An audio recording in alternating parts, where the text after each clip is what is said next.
राजा विक्रम और रानी मंजू की कहानी बहुत बहुत समय पहले की बात है।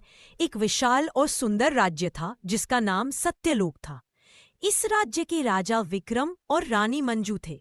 राजा विक्रम बहादुर, बुद्धिमान और न्यायप्रिय थे, जबकि रानी मंजू अपनी दया, सुंदरता और समझदारी के लिए प्रसिद्ध थी।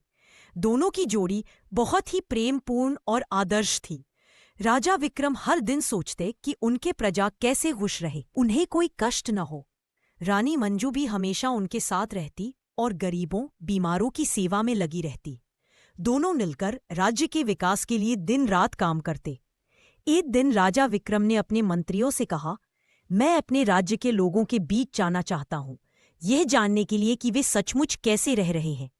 हमें यह देखना होगा कि क्या हम उनके लिए और बेहतर कर सकते हैं। रानी मंजू ने भी कहा, मैं आपके साथ चलूंगी। जब वे गांव गांव घूमने लगे तो उन्होंने कई दुखद बातें देखी। एक गांव में बच्चे बिना जूते के खेल रहे थे और उनके कपड़े फटे हुए थे। एक दूसरी जगह एक बूढ़ा किसान अपनी बूढ़ी गाय के साथ भूखा बैठा था क्योंकि खेतों में पानी नहीं था। राजा और रानी का दिल भारी हो गया। वे जानते थे कि बिना पानी और सही खेती के साधनों के किसान कैसे खुशहाल हो सकते हैं। एक दिन वे एक छोटे से गांव पहुंचे जहां के लोग बहुत दयनीय हाल में थे। खेत सूखे हुए थे और लोग भूखे प्यासे थे।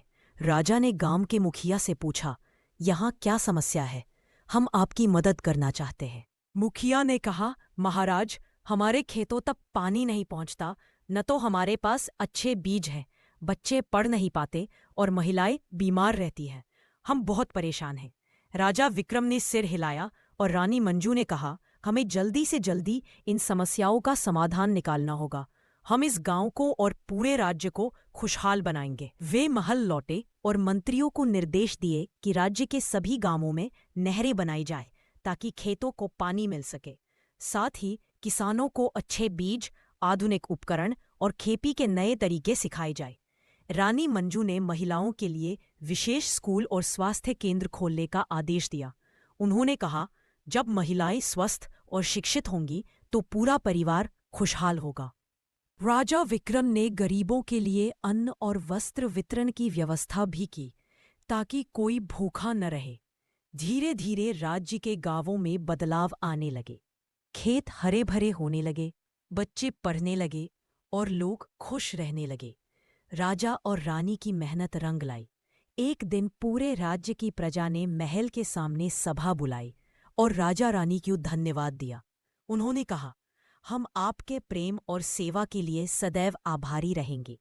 आपने हमें सिर्फ राजा रानी नहीं बल्कि सच्चे माता पिता की तरह प्यार दिया। राजा विक्रम और रानी मंजू ने मुस्कुराते हुए कहा, हमारा कर्तव्य था कि हम अपने लोगों का ख्याल रखें। आपकी खुशियां ही हमारी सबसे बड़ी पूंजी है। ऐसे ही कार्टून वीडियो देखने के लिए हमारे चैनल को सब्सक्राइब कीजिए।